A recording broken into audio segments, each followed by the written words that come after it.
अचूक आणि वेगवान नव्हे तर आपण पाहत आहात निपक्ष निर्भीड रोखोक चौफेर महाराष्ट्र न्यूज।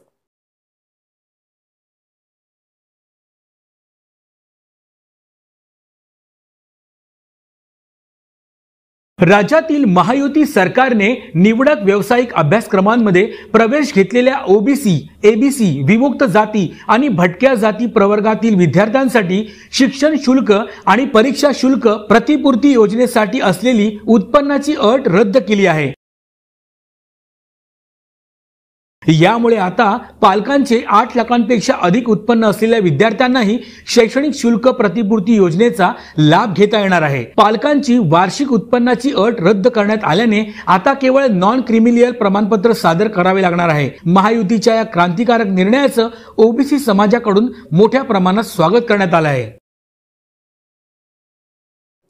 ग्रामीण भागातील ग्राउंड रिपोर्ट महाराष्ट्रातील चालू घडामोडींची अचूक माहितीसाठी चौफेर महाराष्ट्र न्यूज चॅनलला सबस्क्राइब करा आणि शेअर करा।